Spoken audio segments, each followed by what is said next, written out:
Hello, this is Wmpyr. Today we're going to be talking about the X strike.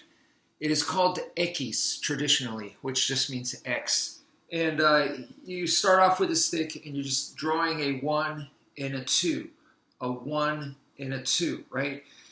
As you get better with that technique, you're going to find that you could make it smoother. And when it becomes smoother, it turns into a sideways figure 8. And logically, it makes sense because a sideways figure 8, two circles put together, so circles are smooth. So that's where we're getting the smoothness, the continuous motion. But when you put them together, right in between, that's an X right there. So that's why you can go from X to figure 8, right? That's how it links. So that's a no-brainer. If you practice, you're going to naturally do that. When you start doing the same concept to your other techniques that you learn in Filipino martial arts, then you start to make everything smoother. So that is an important lesson right there.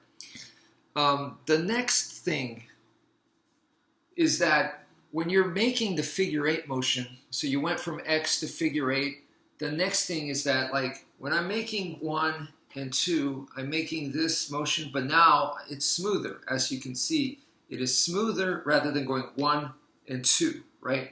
So now it's continuous, right? So I'm going continuous like this, but I can change the angle. So right here, I'm coming down with this diagonal, and then I'm coming down with this diagonal, right? So 1 and 2. But I explained to you guys before that I could go this way, and then I could go this way. 1 and 2. So instead of coming like this, like I had been doing, which is diagonal and diagonal, I'm now coming in at the tip of the stick is now downwards facing, but it's still the same diagonal downwards that I did this way. And then over here, now I'm going this way, okay? So I'm hitting with the backside rather than coming with another diagonal this way. But as you can see, even though the angles are different, this is still a figure 8 motion, all right? So I've explained that to you guys, and yes, there is tactical reasons. Everything needs to have a reason.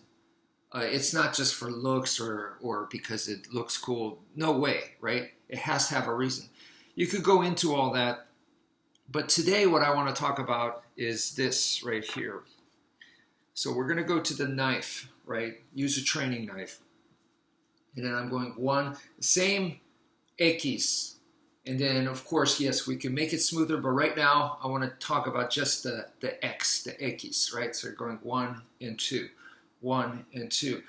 I want you guys to notice this, right?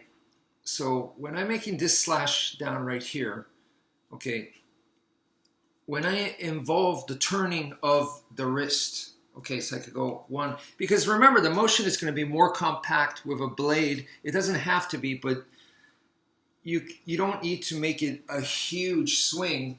That's all going to depend on what you're trying to do. But because the weapon's smaller, chances are the motion's going to be smaller. Okay, so here, rather than, right, and rather than this, it's going to be here and here, right? 1, 2, more compact. So when you do that, look at how I'm turning the wrist right here. 1, 1, 2. Okay, 1 and 2.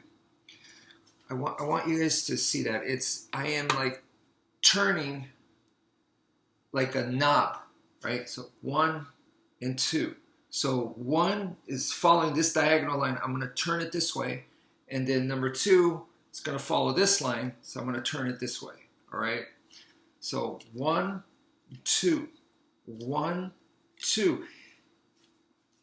And you might have figured it out already. So what I'm doing is actually 4 strikes, 4 attacks. Okay, so the first one, this cranks down, and then you can see it whips back up right here. So this is a slash, right? This first one's a slash, and then it comes right back up. That's a stab. That's a quick poke. So this next one over here coming this way at this angle is the same idea. So I'm slashing, and then it pokes back up. So boom, boom, 1, 2. So 1, 2, 3, 4. Okay. So play around with that. That's it for now. Thank you for viewing, and take care, folks.